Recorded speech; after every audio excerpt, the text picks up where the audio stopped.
এখন তাহলে আসি, হ্যাঁ? মামা থাকো না। মামা না আমার কাজ আছে।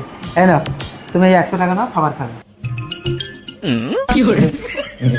নে, না না, তুই তো তোর মেয়েকে ভালো শিক্ষা দিয়েছিস রে, টাকা দিয়েছিস, নিচ্ছে না?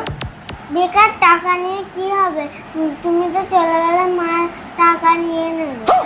কামবা যাইছে। না রে দাদা, ও মিথ্যে কথা বলছে। আমি ওর টাকা নেই না, ওকে 100 টাকা দিচ্ছিস বলে তাই ওরকম বলছে। ওকে 500 টাকা দিয়ে দেখ, ও নিয়ে নেবে। হ্যাঁ, আচ্ছা ঠিক আছে মা, এনে এনে 500 টাকা নে।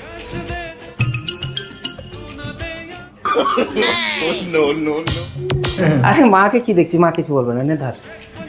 ঠিক আছে, আসি, হ্যাঁ? টাটা মামা। বাই দিদি। এই দে টাকা দে। আমার কাছে টাকা নাই স্যার। মামা দিয়েছে দেখি, জানিস কত টাকা মিষ্টি টিষ্টি এনেছে? দে টাকা দে। দাদা টাকা দে, টাকা দে। এই কাঁদিস না, আমি তোর জন্য খাবার আনবো, আর কোনোদিন টাকা টাকা আনবো না। ঠিক আছে।